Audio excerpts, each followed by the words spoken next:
Amada Iglesia, muy buenos días. Seguimos con la predicación de Santiago y hoy tengo una noticia. Hoy llegamos a los dos últimos versículos de Santiago. Hemos navegado por esta carta, más o menos 96 enseñanzas. Santiago nos ha dado excelentes lecciones, ha sido fuerte a veces, ha sido muy directo muchas veces y agradecemos a Dios que nos permita hoy llegar a los últimos versículos y que pudimos consecutivamente hacerlo. Nos quedaría un mensaje extra, una conclusión general que la haríamos en 8 días, donde recogemos todo y donde apuntamos a una panorámica general que quería Santiago dejarnos, pero nos ha dicho bastante. Y por lo menos si hoy llegamos a los dos últimos versículos, el eslogan nos quedó claro, ¿verdad? Ya hoy sería, ¿cómo es el eslogan del estudio de nuestra carta? El Evangelio es un culto hecho vida, la gracia de Cristo nos llena muy bien. Quedó algo de toda esta carta, por lo menos el eslogan, pero el eslogan es muy rico. El eslogan, aunque sea corto, está diciendo todo lo de la carta. Nos está diciendo que el Evangelio llegó a nuestra vida no para que sea vivirlo solo un domingo o un momento de liturgia, sino que toda nuestra vida es marcada por la llegada del Evangelio. Y también que la gracia de Cristo no nos relaja, la gracia de Cristo no nos pone quietos, como ahorita decía el diácono cuando orábamos por perdón al Señor, no, al contrario, la gracia de Cristo nos activa para hacer obras que el Señor ha preparado de antemano. Y hoy llegamos a nuestros dos últimos versículos. Versículo 19. Hermanos, si alguno de entre vosotros se ha extraviado de la verdad y alguno le hace volver, sepa que el que haga volver al pecador del error de su camino, salvará de muerte un alma y cubrirá multitud de pecados, muchos pecados, cubrirá muchos pecados, una multitud. Y como estamos en cierre, yo quiero decirles algo. Santiago ha sido muy fuerte durante partes de los pasajes de la Escritura. Santiago ha sido incluso hiriente con la verdad. La carta nos habla de 48 imperativos fuertes, hagan esto, lo otro. Incluso se ve como si Santiago fuera mandón y que nos está regañando constantemente. Santiago nos ha dicho soberbios, nos ha dicho quejetas, chismosos, murmuradores, envidiosos, celosos. Y uno dice, ¿por qué el Señor permite que sea tan fuerte Santiago con nosotros? Incluso en este versículo no va a dejar de ser fuerte ni irónico. El versículo, aunque suena chévere, suena genial, suena calmado, está siendo irónico porque es evidente que la iglesia se ha extraviado y miren cómo lo dice irónicamente Santiago. Hermanos, si alguno de entre vosotros se ha extraviado de la verdad, ¿será que alguno se ha extraviado? Miren la ironía, por si acaso, si alguno se ha extraviado. Incluso si alguno se preocupa porque se ha extraviado. Y de pronto, si alguno se ha restaurado. Santiago está siendo muy irónico. Recuerden que ya nos ha dicho, ¿está alguno entre vosotros afligido? Sí, entre ustedes hay muchos afligidos. ¿Será que entre ustedes hay uno alegre? Sí, hay unos alegres. ¿Será que alguno está enfermo entre vosotros? Claro, la iglesia estaba enferma. Y una vez más dice, si alguno se ha extraviado, ¿será que en una iglesia normal algunas veces alguien se extravía?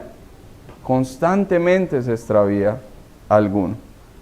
Es evidente que Santiago está hablando a una iglesia que se ha extraviado, pero quizás alguno se dé cuenta.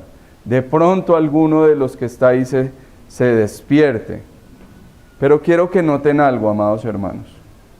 Podemos decir que Santiago es duro, es fuerte, nos ha dicho las cosas en la cara, como muchas veces nos gusta, que nos digan de frente, sin tanta decoración. Pero quiero que noten algo, como empieza el versículo 19. ¿Qué palabra usa? Hermanos. Tal como inició la carta. Recuerden que el versículo 3, el versículo 2 de la carta dice, hermanos míos. Entonces noten que aunque Santiago es fuerte, pese a todas las denuncias, como empieza y cierra la carta, podría decir, ustedes son unos sinvergüenzas. Pudo haber cerrado la carta después de decirle soberbios, quejetas, chismosos, ya no decirle hermanos, pero ¿cómo les dice? Hermanos, hermanos míos. Santiago tiene una preocupación genuina. No les está diciendo, ustedes son terribles, se desvían constantemente, ustedes son una parranda de sinvergüenzas. No, así como inició la carta, empieza la denuncia, así mismo la termina. Le dice, ustedes son mis hermanos. Es un lenguaje muy familiar. Ahora dice, hermanos, si alguno entre vosotros, ese entre vosotros es la familia de la fe, siempre los llamó hermanos. ¿Y qué nos quiere enseñar Santiago con esto? Nos deja bien claro que el vínculo que nos une, pese a que muchas veces es atentado por el pecado, por las caídas, por lo externo, aún así ese vínculo es muy fuerte. Pese a que en lo externo a veces parecemos chismosos, envidiosos, celosos, contenciosos, ávaros, aún así Santiago nos dice, ustedes son mis hermanos. Y puede presentarse en la familia. En la familia dice uno, los hijos a veces le sacan canas y eso, pero siguen siendo mis hijos. Los sigo amando. Eso no va a cambiar el título de hijos. Y pese a que alguno falle, pese a que alguno caiga y se desvíe, el título de hermano sigue siendo real, pese a las diferencias. Lo que está haciendo Santiago es dejar ver su rol familiar, pero su rol de pastor también. Y aunque a veces haya jalones muy fuertes, realmente Santiago está preocupado por sus hermanos y por las ovejas que el Señor le ha encomendado. Hermanos, esto nos sirve a nosotros, que a veces que también nos digan duro las cosas, muchas veces o contundentemente, no es que estemos pensando lo malo hacia ustedes. O que un hermano tenga que hacer un jalón de orejas, no es que se piense lo malo, muchas veces está preocupado. Pero así como el pastor muchas veces nos consiente, nos guía a aguas de reposo, nos alimenta con buenos pastos, a veces el callado también nos pega nuestros jalones cuando nos estamos desviando, pero hay que se busca el bienestar de las ovejas, el bienestar de la familia. Santiago saca a la luz que este vínculo hay que cuidarlo, porque ese vínculo de hermanos, ¿quién lo estableció? Dios. ¿Y qué se necesitó para hacernos hermanos? Lo aprendimos hoy en clase. Cristo, la muerte de Cristo es la que nos hizo hermanos. Por eso, siempre que queramos ayudar a un hermano y llamarle, nunca dejemos de verlo como hermano. Porque es una tendencia mala de que no, usted ya no es hermano, usted ya no es de la familia, usted es un sinvergüenza, chismoso, avaro, etc. Por eso, este cierre de Santiago es interesante, es un cierre hermoso, es un cierre pastoral lleno de preocupación, y puse como título a la enseñanza, vuelve al camino. Se extravió uno, ¿qué toca hacer? Vuelva al camino. Y el que haga volver del pecador del error de su camino será salvo y cubrirá multitud de pecados. La pregunta es, ¿será que alguno se extravía? ¿Será? Puede pasar. O 99 se extravían. ¿Cuántos se extravían muchas veces? Lucas capítulo 15. Hoy voy a estar con este pasaje yendo y viniendo constantemente. Entonces, en sus Biblias, a veces vienen unas cinticas. Déjenlo en Lucas 15. Se nos va a hablar de que en una familia uno se extravió. Esta historia la conocen muchos. Se llama normalmente la parábola del hijo pródigo. Algunos prefieren poner de la parábola del Padre misericordioso. Pero bueno, cada quien le pone el nombre. Versículo 11. También dijo, un hombre tenía 2 hijos. Y el menor de ellos dijo a su padre, Padre, dame la parte de los bienes que me corresponde. O sea, es un poquito sinvergüenza, porque ¿cuándo se recibía la herencia?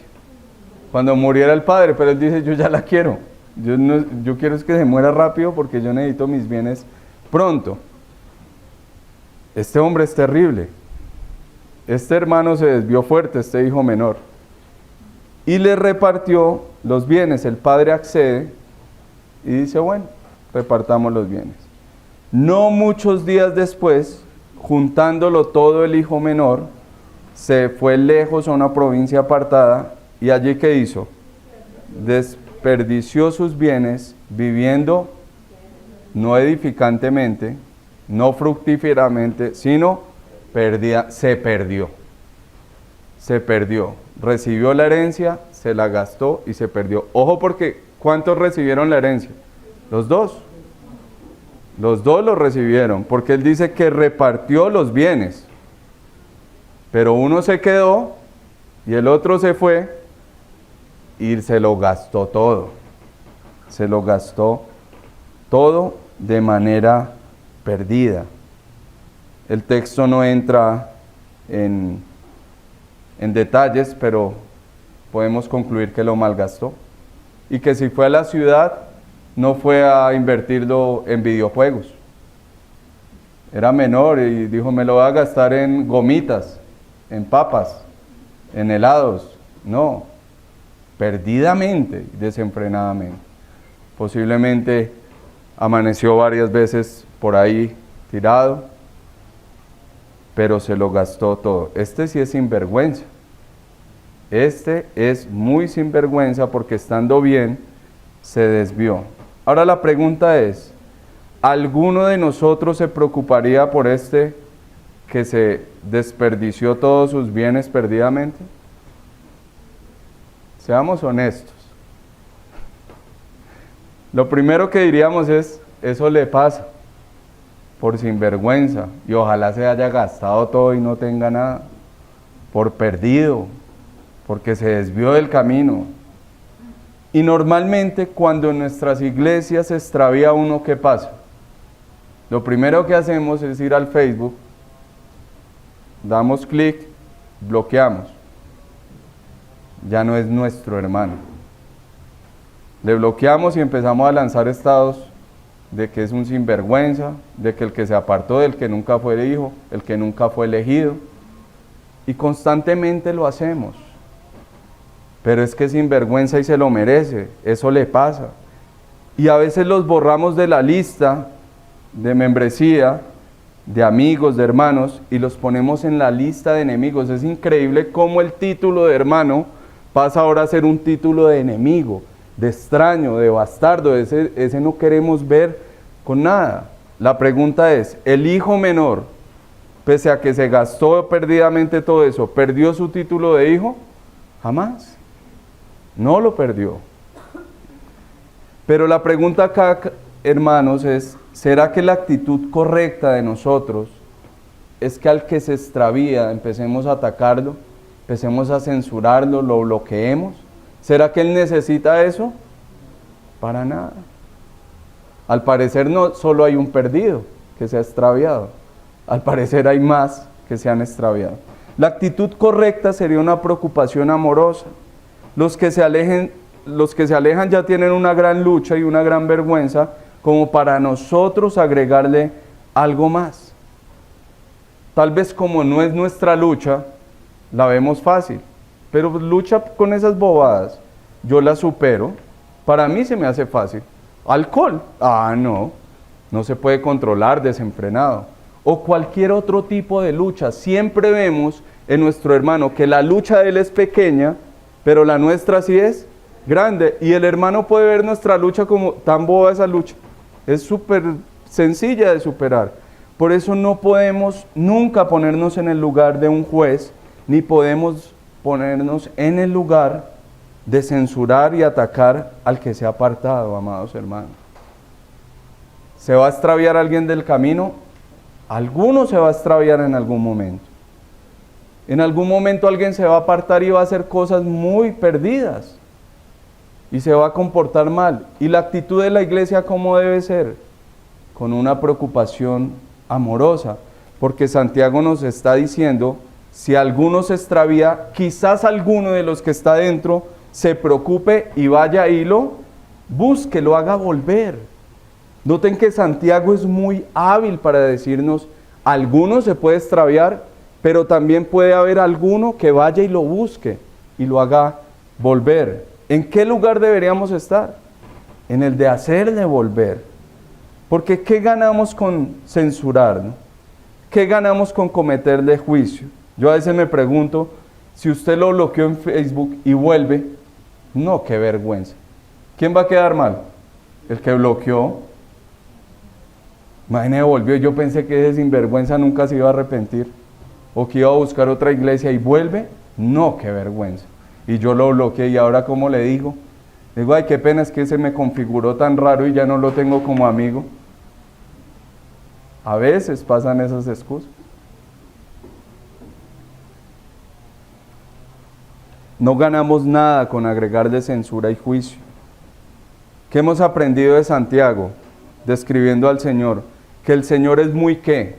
Misericordioso y compasivo. ¿Cómo debería ser la actitud de la iglesia con el que se extravía? Ser muy misericordiosa y muy compasiva. Noten que antes de la parábola del hijo pródigo hay dos historias. Una es una parábola de una moneda que se perdió y otra es una parábola de una oveja que se perdió. En las dos historias, ¿qué hace el dueño de la moneda o el dueño de la oveja? Va a buscarla. Y ese es un ejemplo para nosotros. Que la iglesia, cuando alguien se extravía, tiene que tener un plan de acción para ir a buscarle. Un plan de acción para orar. Ya nos dijo, alguno está mal, oren. Alguno está enfermo, llamen a los ancianos. Hay un plan de acción en búsqueda de aquel que se ha perdido. Un plan de rescate, un plan de llamarle, un plan de decirle, vuelve por favor. Incluso Lucas pone la parábola de la oveja perdida, la moneda perdida y el hijo pródigo, pero Mateo pone la oveja perdida y cuando hay la disciplina eclesial. Es muy extraño. Porque lo que está diciendo que la disciplina eclesial de que si usted sorprende que su hermano pecó, vaya y llámele la atención, ¿qué busca hacer? Ganarlo, rescatarlo. Si nosotros vemos la disciplina como un plan de rescate, ya no le vamos a temer. Por eso dice, ve tú solo, llámale la atención. Estás desviado. Si te escucha, ¿qué pasa? Habrás ganado. Y si no te escucha, deséchelo y no le vuelva a hablar. No dice eso. ¿Qué dice? Vuelva por otro auxiliar de rescate. ¿Y cuántos van a ir ahora? 2 o 3. Vayan y díganle, por favor, vuelva, arrepiéntase. Si los escucha, ¿qué pasa? Habrán ganado. Y si no, ya no le vuelvan a hablar. No, vaya con toda la iglesia. ¿Qué busca esos llamados? Rescatar a la oveja que se ha perdido. Nunca dice, si se fue, déjenlo, que se estrelle, para que aprenda, por sinvergüenza. No dice que la iglesia debe tomar una actitud de buscarle, no bloquearlo, de llamarlo, no censurarlo, de hacerle llamados al arrepentimiento, no lanzarle cosas en Facebook ni en los estados. Dice, búsquenlo porque se ha desviado. ¿Y por qué también, amados hermanos, es bueno que cuando alguien se desvíe, nosotros le busquemos? Porque quizás en algún momento nosotros podemos ser los que nos hemos desviado. ¿Y cómo nos gustaría que nos atendiera la comunidad? ¿Bloqueados? Misericordia. Gálatas 6:1. Hermanos, si alguno fuere sorprendido en alguna falta, vosotros que sois espirituales, restauradle con espíritu de mansedumbre, considerándote a ti mismo, no sea que tú también seas tentado en algún momento. Nosotros, amados hermanos, también somos vulnerables a caer. Normalmente pasa cuando iniciamos en el cristianismo, nos creemos fuertes. Nos creemos demasiado fuertes. Eso mandamos fuego a todo el mundo. Eso queremos tumbar templos católicos y reformar toda la vida de las personas. Y el hermano que cae y uno está uy, ese sí es sinvergüenza, él no ha conocido al Señor, él no sabe qué es el primer amor. Y nos pasa porque estamos eufóricos empezando. Pero con el tiempo empezamos a ver que a nosotros el aguijón del pecado también de vez en cuando nos visita y ahí ya nos empezamos a volver más sabios y más mansos. Por eso usted, el hermano más mayor, el anciano, usted le dice, imagínese ese sinvergüenza se hizo un tatuaje y él dice, bueno, déjelo que venga a la iglesia. Y no le va a decir nada, déjelo que el Señor lo va a hacer. Normalmente los que inician son los que se escandalizan por todo. Pero con el pasar del tiempo dice, yo podría estar ahí. Mi hijo podría estar allá. Yo por eso no puedo ser tan duro con los hijos de los demás. Oiga, su hijo es terrible, su hijo es sinvergüenza. Así de, ojo, porque a usted también le puede pasar en algún momento. Suele pasar. Critican los hijos ajenos y después quieren misericordia con los hijos propios. Ahí sí hay, ten misericordia de nosotros. Listo. ¿Será que alguno puede caer? Sí, claro, cualquiera. Pero ahora, ¿será que alguno puede volver? También puede pasar eso. Lucas 15, versículo 17. Recordemos que el hijo pródigo se fue a la ciudad y empezó a haber un hambre terrible, tanto que le tocó por allá pedir trabajo cuidando unos cerdos y le tocó empezar a comer algarrobas, aunque las algarrobas son chéveres. Donde hubiera pasado acá en Colombia le tocaba la baza, le hubiera ido más duro. Hubiera sido más fuerte porque le tocaba ya las sobras de las comidas, pero las algarrobas no creo que sean muy apetitosas, y menos si las cocinaban ni nada de eso. Versículo 17, y volviendo en sí, dijo, ¿cuántos jornaleros en casa de mi padre tienen abundancia de pan, y yo aquí perezco de hambre? Me levantaré, levántate y anda, recuerden, e iré a mi padre y le diré, Padre, he pecado contra el cielo y contra ti, ya no soy digno de ser llamado tu hijo, hazme como a uno de tus jornaleros. No se quedó en discurso, no dijo me levantaré, sino versículo 20, y levantándose vino a su padre, y cuando aún estaba lejos lo vio su padre, y fue movido a misericordia, y corrió, y se echó sobre su cuello y le besó, y el hijo le dijo, Padre, he pecado contra el cielo, contra ti, y ya no soy digno de ser llamado tu hijo. ¿Cómo fue el trato del padre de este hombre que dice, yo merezco ser un jornalero? Como el de un padre que ama a su hijo. Noten que no cambió el título. Noten que no dijo usted, ¿quién es ese señor? Y vea, ahí viene cochino y huele hasta feo. Señor, váyase para allá. No, él reconoce que es su hijo, lo conoce, por más andrajoso que haya llegado, lo reconoce como su hijo. ¿Será que la iglesia está preparada para recibir a alguien que ha sido sinvergüenza perdidamente y que vuelve? ¿Será que estamos preparados? Yo siempre me he preguntado eso. La iglesia está preparada para bloquear al que se va. Uy, en eso somos expertos. Bloqueamos, no le hablamos, ni más. ¿Qué se va a tomar? Uy, vi allá tomando el pastor el café con el que se apartó. Terrible. Ese sí no sabe que es malo. Si supiera que es pecador, ni le hablaba. ¿Será que la iglesia está preparada para recibir a alguien que dice, he pecado contra el cielo y contra ustedes, no merezco llamarme hermano de ustedes? A mí me parece algo interesante que hacemos en Colombia, en los colegios, en los trabajos, y es algo que se llama simulacros. ¿Se han notado? ¿Y los simulacros para qué son? Por si llega a haber una catástrofe, un terremoto, estar preparados para ese momento. Y normalmente en la oficina, cuando hacen simulacros, ¿la gente se toma en serio ese simulacro? Nadie toma en serio eso.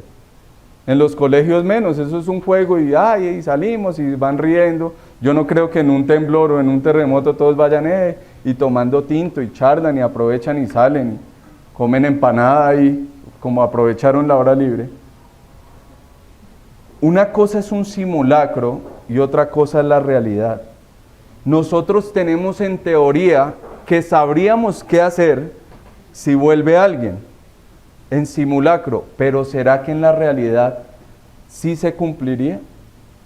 Que en este momento se apareciera uno de los que se apartó escandalizado y alguien de aquí se pararía corriendo a abrazarle y a besarle y decirle, qué alegría que has vuelto.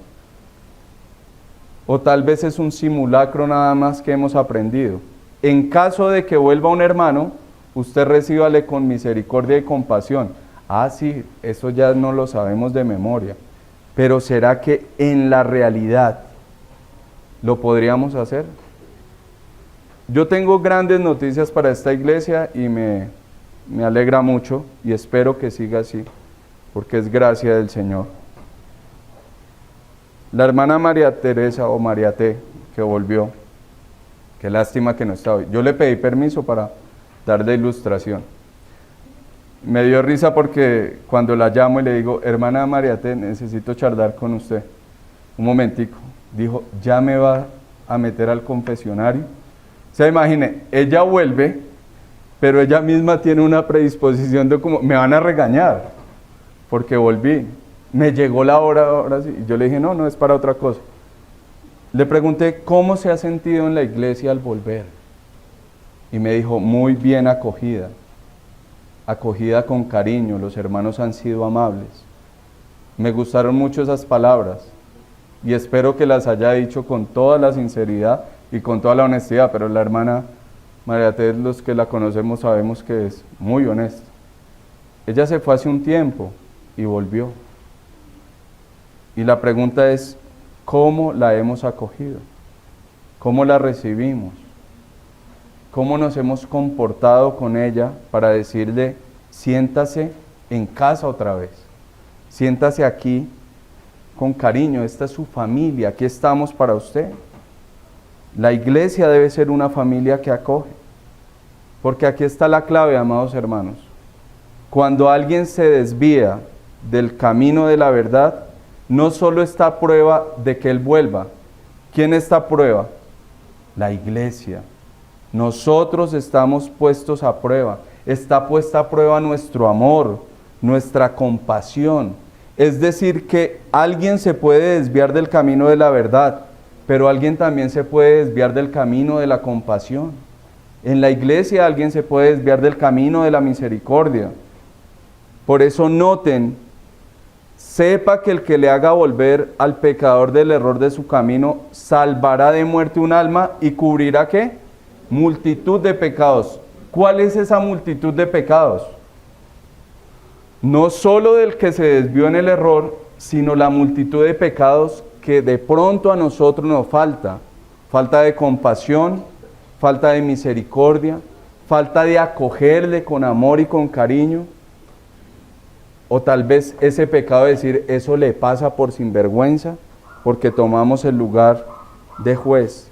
Por eso al final, cuando se desvía un hermano de la verdad, acogerlo y abrazarlo es un beneficio mutuo, porque al final saca a la luz que muchas veces nos falta compasión y que muchas veces el amor del que hablamos es simplemente un discurso barato.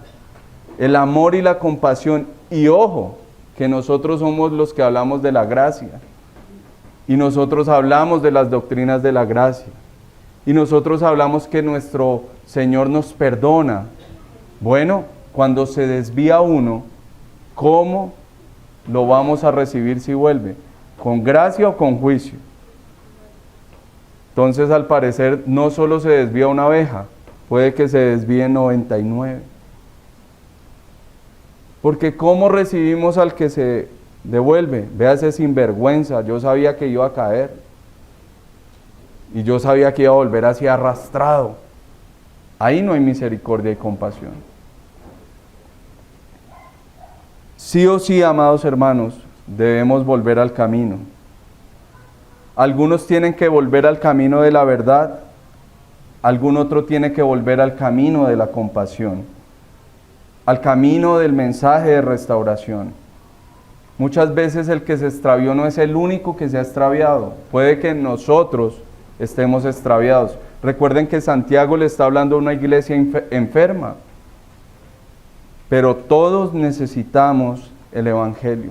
El mensaje es el mismo, hay restauración. Una pastoral compasiva, un Jesús compasivo. No es cobrando cuentas, si usted volvió, bueno, ¿será que sí le creemos? Eso a la semana se va otra vez a apartar. Eso nosotros ya sabemos que usted es muy malo. ¿Eso es compasión? Para nada. Estaríamos menospreciando que la obra de Cristo es eficaz. Estaríamos minimizando el poder que Cristo obró en la redención al dudar de que un hermano vuelva y diga, estoy arrepentido. Estaríamos diciendo el poder de Cristo es tan pequeño que como vuelve no le basta el arrepentimiento, necesitamos que pague, necesitamos que haga, necesitamos que se mantenga para ver si le creemos. Ahí estaríamos diciendo la obra de Cristo es pequeña. Porque le estamos exigiendo, además de que se venga arrepentido, obras y más obras. Cuando Jesús se encuentra con Pedro, que vuelve, o no vuelve porque Jesús es el que va y lo busca, ¿y dónde está Pedro? Por allá desnudo pescando. Imagínese. Y cuando lo ve, ¿qué hace Pedro? Sale corriendo a verlo. ¿Y qué hace Jesús? Usted ni se acerque, traidor. 3 veces le dije que me iba a negar y vea, 3 veces cumplió. Darle vergüenza acercarse. ¿Lo hizo así? Pero uno a veces advierte, hermano, no siga así que se va a caer. Y vuelve llorando y uno, ajá, y le dije, ¿no? ¿Sí ve? Pero es que como no hace caso, ¡pah! Como cuando los padres dicen, siga así y se va a caer, y se cae y más encima le pegan, tras de que cayó, le pega más. Pues le dije que se iba a caer, en vez de restaurar. Pasa. ¿Qué ganamos con decir se lo dije? Ya sabe, ya sabe. Incluso hay hermanos que vuelven y dicen, yo sabía que usted tenía la razón, y caí, la embarré. ¿Qué necesita en ese momento? Restauración. Tranquilo, yo ya sabía que iba a pasar, pero ¿qué más hacemos? Vuelva al camino. Vuelve Pedro a Jesús. ¿Y qué le dice Jesús? Apacienta mis corderos. Levántate y anda. Pero Jesús es el modelo. Mire que Jesús no se las cobra. Jesús no le dice, usted sí es terrible. Yo sabía. No. Vuelve porque la oración del justo es eficaz. Pero vuelve, ¿y qué recibe Pedro de Cristo? Compasión y gracia. ¿Qué deberían recibir nuestros hermanos cuando vuelven? Compasión y gracia. ¿Qué ganamos con decirle, pero sabíamos que se iba a perder sin vergüenza? Nada. ¿Qué gana con eso? Pues entonces ya no vuelvo, chao. No ganamos nada. Pero si recibe compasión y gracia, ¿Ustedes creen que Pedro esperó esa respuesta de Jesús? Jamás. Yo creo que fue lo último que le pasó por la mente a Pedro recibir que Jesús le dijera, apacienta mis corderos. Yo creo que él quedó en shock. Pero tenían que bajar del moño a Pedro también, muchas veces, porque él se creía el superhombre. Pero Jesús no lo atacó, sino le dio una pastoral compasiva, porque una pastoral compasiva salva. Dice, y aquel que salve a un pecador de la muerte, aquel que haga volver del pecador en un error, salvará una muerte, salvará de muerte un alma. La pastoral compasiva, ¿qué hace? Salva. Una pastoral tirana, una pastoral condenable no va a lograr nada. Solo va a alejar al hermano que ha caído. Y no se puede llegar a pensar que en la pastoral queremos que vuelvan los que han caído y que la iglesia no quiera, porque entonces no hacemos nada. Imaginen nosotros llamando al que ha caído, ¿cómo sigues? Yo no quiero saber nada, tranquilo, acá están las puertas abiertas. Y cuando llega todos le hacen el feo. Pues ahí sí sería terrible. Dice, sí ve, pastor, yo le dije, por eso no quería volver, todos me iban a atacar, me iban a mirar mal. Apenas me vieron, se corrieron la silla y me dejaron solo. Me dijo, siéntese allá en esas sillas que están nuevas. Pues no ganamos nada, no ganamos nada. Y a veces tenemos que ser autocríticos con los que nos quedamos, muchas veces, porque a veces el que recibe está mal. Y el que tiene que volver al camino no fue el que se fue nada más, sino el que se quedó. Lucas capítulo 15, versículo 25. Y su hijo mayor estaba en el campo. Y cuando vino y llegó cerca de la casa, oyó la música y las danzas. Dijo, uy, tan chévere, me tenían fiesta sorpresa porque yo trabajo mucho. Me imagino el hermano mayor diciendo, uy, me armó fiesta, ya era hora, yo trabajando aquí. Y llamando a uno de los criados le preguntó qué era aquello. Y él le dijo, tu hermano ha venido. Y tu padre ha hecho matar el becerro gordo por haberle recibido bueno y sano. ¿Y qué hizo el hermano? Se enojó. Mientras el padre quiere recuperar a su hijo, el hermano se enoja y se pone de digno. Y no quería entrar, se quedó en la puerta. Dijo, yo por allá con ese sinvergüenza no quiero, y más encima le hacen fiesta. Es que también... mi papá sí, le hacen la que le hacen y más encima le hace fiesta. ¿Sí se ha escuchado esa? Más encima y hasta le da comida, uy no. Y yo, que soy la mata del juicio, nunca ni un becerrito. Miren la pataleta que hace el hijo mayor, no quería entrar, imagínense. ¿Y qué pataletas hacen los discípulos muchas veces? Van a Samaria, les predican, no nos quisieron recibir y ¿qué van y le dicen a Jesús? Manda fuego, Señor. Sacudamos las sandalias y acabe con estos sinvergüenzas. ¿Qué hizo Elías con los profetas de Baal? Degollarlos. Son vengativos, no hay misericordia. Por eso tenemos pasiones semejantes a las de Elías. Porque vemos, en vez de dar misericordia y poner la otra mejilla, queremos sacar espada y descabezar a muchos. Jesús usa una ilustración. Dice que un enemigo ha puesto cizaña en el campo. ¿Y qué dicen los siervos? Vamos y ¿qué hagamos? Arranquemos la cizaña. Pero el Señor, ¿qué dice? No lo hagan. No sea que al arrancar la cizaña, arranquen también con ella el trigo. Muchas veces la iglesia, siendo probada en el retorno del hermano que ha caído, se muestra que no era tan trigo como parecía, que necesita cambiar, que necesita mejorar. Y muchas veces, pues saquemos a ese malo, pues terminan todos siendo malos, terminan contaminándose todos. ¿Qué dice el Señor? Dejen crecer juntamente lo uno Y lo otro, ¿hasta cuándo? Hasta la siega, hasta el tiempo de la siega. Y yo diré a los segadores, ¿quién es cizaña y quién es trigo? Al final, ¿qué está diciendo? Dejemos que el Señor haga su labor, que Él es el juez. Nosotros, no. Si vuelve alguien que falló, ¿es nuestro rol ser juez? No. ¿A quién le compete eso? Al Señor. ¿Nosotros qué debemos hacer? Acogerlo, perdonarlo, recibirlo, amarle. Y ya si después se aparte, eso es problema de Él. Pero la iglesia no falló ahí. Le tratamos como hermano. Debemos ser una mediación del que se queda y acoge y busca restaurar, busca restituir. ¿Qué hizo el padre con el hijo pródigo?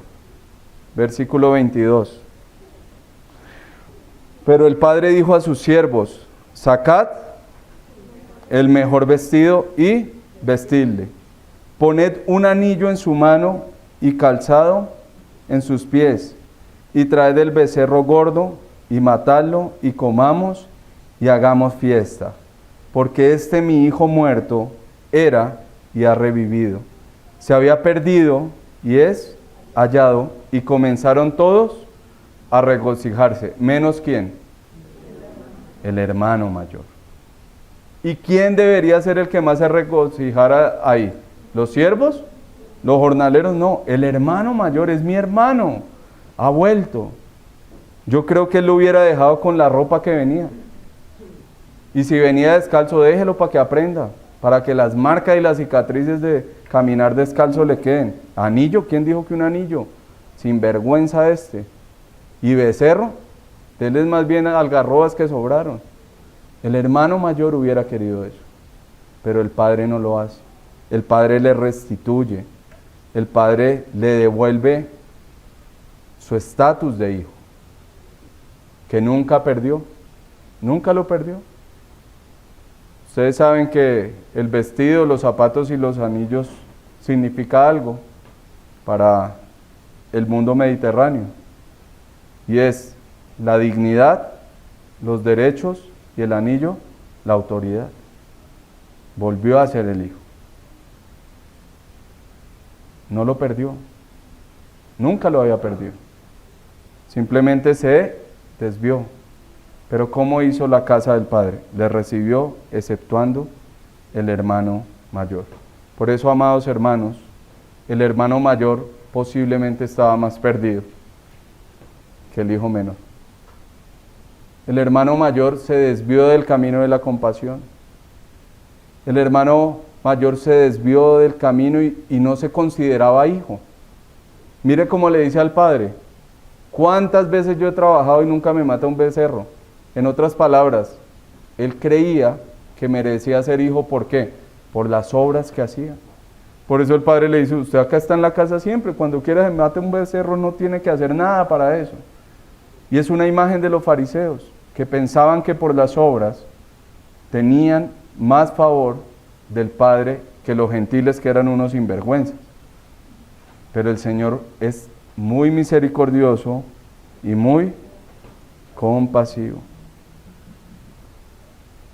Por eso, amados hermanos, puede que alguno se extravíe, sí, pero puede que alguno vuelva, sí, y puede que hagamos fiesta el día que vuelve, bueno, sí, listo, pero ¿cuál es el reto después de acogerlo el primer día de fiesta? Porque en la fiesta todos estamos felices, lloramos, lo abrazamos, puede que uno no, puede que otro sí. El reto es que ahora va a convivir con nosotros, otra vez. Es un reto mayor. Puede que alguno se desvíe, puede que alguno vuelva, pero se va a quedar. No es que le hicimos una fiesta un día, ay, bueno, qué chévere que se arrepintió, muy bonito, ahí le damos tortica, no vuelva más. No, él vuelve al lugar que había dejado. Por eso no solo debemos acogerlo, sino estar dispuestos a reconciliarnos con él y cuidarlo y mantener ese reto. Por eso les decía el simulacro. en Colombia nosotros tomamos en juego los simulacros, ¿por qué? Porque aquí casi no tiembla. Y tiembla de vez en cuando. Eso sí, cuando tiembla nadie está preparado. Eso sale la gente en pijama, con los niños en toalla.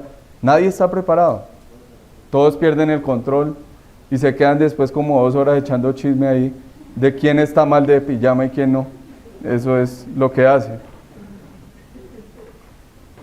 Pero si hablamos de un México y de un Japón, allá no es simulacro. Allá siempre están preparados porque en cualquier momento va a temblar. Allá se toman el simulacro en serio.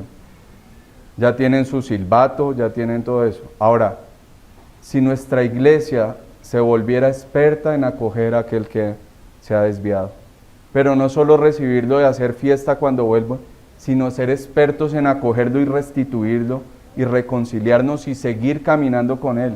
Si hacemos eso, gloria a Dios, amados hermanos. Será una gran iglesia. Una iglesia bañada de la compasión y misericordia del Señor. La llegada es fuerte, pero mantener el vínculo es un reto. Miren cómo responde el hermano. Versículo 29.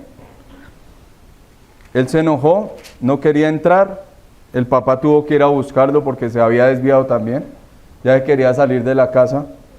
Versículo 29. Mas él respondiendo dijo al padre, yo me imagino esa parte con un tono de queja. He aquí, tantos años te sirvo, no habiéndote desobedecido jamás. Miren, que él se cree mejor que el que se apartó por su obediencia. Miren que él piensa que se merece ser más hijo porque hace obras. Y dice, y nunca me has dado ni un cabrito para gozarme con mis amigos. En otras palabras, él como que también quería parrandear, pero le daba envidia y le daba rabia que el otro sí había salido y vea. Versículo 30. Pero cuando vino tu hijo, no dice mi hermano, ese es su hijo, al de allá, usted que lo perdona, yo no tengo nada que ver, que ha consumido tus bienes, y acá sale a la luz, al parecer sabía más el hermano mayor que estaba haciendo, porque la primera parte del texto dice que él simplemente malgastó y se había perdido, pero acá él, en vez de encubrir su falta, divulgó, se lo gastó con rameras. Has hecho matar para él el becerro gordo. Imaginen. Recibimos a alguien. Uy, pastor, usted va a recibir a ese borracho. Lo vimos para mal parqueado. Ve al hijo mayor acá, sacó a la luz el pecado del hijo menor. O sea, bastaba decir malgastó y volvió. Pero ¿qué le dijo? Se la pasaba con las señoras que venden ramas. Imagínense, terrible, muy malo, demasiado malo. Y más encima, a mí no me das ni un cabrito y a él sí un becerro gordo. Es un envidioso. ¿Quién se desvió más del camino? Él. Es un envidioso. Él entonces le dijo, hijo, miren el padre, porque es muy misericordioso y compasivo. Tú siempre estás conmigo, y todas mis cosas son tuyas, mas es necesario hacer fiesta y regocijarnos, porque tu hermano era muerto y ha revivido, se ha perdido y es hallado. No te llenes de envidia. Vuelve el hermano, listo hermano, el otro domingo diriges, uy, más encima lo premian. Y ese sí es sinvergüenza. ¿Qué le hubieran dicho a Jesús cuando le dice apacienta mis corderos? Más encima los pone de pastor. Uy, no, terrible. Más encima vuelve, malgastó todo y lo ponen a servir. Y yo que llevo aquí sentado todo juicioso, llego a primera hora, soy el mejor, nunca me ponen nada. Nunca me felicitan, nunca me reconocen. Y sinvergüenza que se aparta, le hacen fiesta y más encima lo ponen a servir. ¿Quién está más extraviado? El que se quedó. Por eso sale a la luz que él también está mal, que es pecador, que necesita la gracia de Cristo. Por eso que vuelva el hermano y caminamos juntos. nos ayudamos, nos acompañamos, porque no sabemos, puede que vuelva a caer, y si vuelve a caer, ¿qué toca hacer? Levantarle una vez más, ayudarle a levantarse. O quién quita que el que se caiga no sea el que había recaído, sino el que está restaurando sea el que caiga. Y si el que está restaurando es el que cae, ¿qué hacemos? Hay que ayudarle a levantarse también. Es una compañía juntos. Y es una disposición genuina de ofrecer perdón. No que la acogida sea fingida. Mutuos deben perdonarse. Uno debe perdonar la falla de desviarse y el otro debe perdonar la falta de misericordia. ¿El evangelio para quién es? Para los dos. El que se desvía de la verdad y el que se desvió sentado en el lugar. Para los dos es el evangelio. A uno le dice, levántate y sigue. ¿A quién se le dice levántate y sigue? Al que cayó. Y al otro se le dice, agáchese y sírvalo. Que no nos gusta muchas veces. Los dos necesitan del Señor. A uno se le dice, no te quedes ahí postrado. Largo camino te queda. Tienes que levantarte y seguir en tu labor. Este pecado que pasó no te va a sepultar, tienes que seguir. Y al otro que se quedó y no ha caído de manera escandalosa, se le dice, bueno, tú agáchate y sirve. Tú no te levantes, tú no te crees, como usted pecó, ahora usted viene a servirme. Entre los hermanos pasaba eso. Fallaba uno y uno le decía, pues como usted lo regañaron, ahora yo soy el que mando. Entonces usted ayude a barrer, usted trapee, yo soy acá el que mando. No. Sirva, ¿en qué le puedo ayudar? ¿Cómo le puedo restituir? Porque la reconciliación se va a ir dando y hay que dar espacio para eso. Siempre vamos a tener hermanos que se van a desviar y esto va a desafiar a la iglesia a prepararse para esta situación. Por eso les propongo 3 caminos que siempre mantengamos en esta iglesia. El camino de la compasión y misericordia, el camino de acoger a aquel que ha fallado y restituirlo, y el camino que avanza en pos de Cristo como la meta común. Recuerden que Santiago dice, el Señor está cerca, el Señor viene, por eso juntos deben estar preparados. Este es el camino de esa espera, de esa expectativa, y ahí nos vamos santificando. Si los dos vuelven al camino y se encuentran y caminan, hemos logrado mucho, hermano. Si solo nos quedamos con esto, de que tanto el que cae debe levantarse y seguir, y el que le recibe debe estar con el camino de la misericordia y del perdón, hemos logrado mucho. Hemos crecido en santidad. Así no nos sepamos palabras en griego, así no nos sepamos leer el hebreo. Si hay una iglesia que acoge, que es misericordiosa, que es compasiva, es una iglesia santa. Si es una iglesia que obra, porque el evangelio nos llena de obras, y esas son obras de misericordia. Ustedes diezman, bien. Ustedes oran, bien. No dejen de hacerlo, pero tampoco dejen de tener misericordia, de restituir, de animar. Está bien que hagan eso, pero además hagan eso. Por eso, amados hermanos, confiamos en que la oración del justo es eficaz. Y que si alguno de nosotros tiene compasión es porque el Señor ha intercedido por esta iglesia. Si alguno de nosotros restituye a un pecador es porque el Señor ha tenido misericordia de nosotros. Me gusta el nombre Santiago, porque Santiago es recompensado por Dios, o Dios recompensará. Pues que Dios bendiga esta iglesia, recompense esta iglesia, si son misericordiosos, compasivos con aquel que falla, y porque en algún momento puede que nosotros seamos los que necesitamos la compasión, porque siempre la vamos a necesitar. Estemos sentados o afuera, necesitamos de la gracia de nuestro Señor. Oremos, amados hermanos. Bendito Señor, te queremos dar gracias por tu palabra, gracias por este recorrido por Santiago. Aún nos quedan unas conclusiones extras, Señor, que sabemos que nos van a edificar mucho, Señor. hemos aprendido que nos parecemos a Elías con las pasiones que tenemos, Señor. Que a veces nos confiamos en nuestras oraciones de que son eficaces, pero al final la única oración que escuchas es la del justo, nuestro justo Cristo, Señor. Que tenemos pasiones desordenadas, que tenemos peticiones viscerales, Señor, llenas de carnalidad, que a veces nos tomamos el lugar del juez, que a veces somos sin misericordia, Señor. Pero tú nos dices hoy que volvamos al camino de la verdad, o que volvamos al camino de la compasión y la misericordia, que nuestro modelo no es Elías, sino eres tú, Cristo.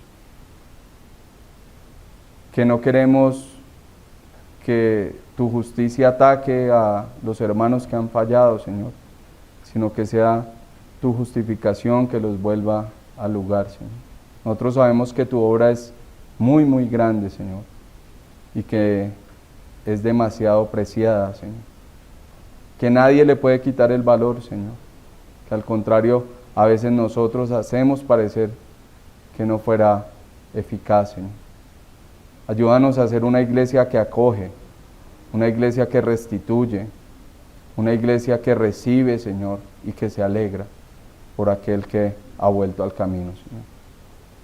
No permita, Señor, que seamos una iglesia apática, indiferente, una iglesia que ataca a los otros, que porque tiene mejor doctrina cree que está más que los otros, Señor, porque a veces incluso los que no tienen mucha doctrina nos dan ejemplo de devoción, de entrega, de amor, Señor. Por eso no permitas que nos enaltezcamos, Señor, sino al contrario siempre seamos misericordiosos y compasivos, porque tú nos has dado misericordia y compasión, Señor. Tú nos has perdonado una deuda muy grande, como para ir a exigirle a otro que ha tenido deudas más pequeñas, Señor. Y si pensamos que las deudas de los hermanos son más grandes que las nuestras, es porque todavía nos falta conocer nuestro corazón, Señor, y de la gracia y de la misericordia que necesitamos de ti constantemente, Señor. Por eso exaltamos tu nombre y gracias por tu mensaje que nos dice hoy que volvamos al camino. Bendito sea tu nombre, Cristo Jesús. Amén y amén. Gracias, hermano.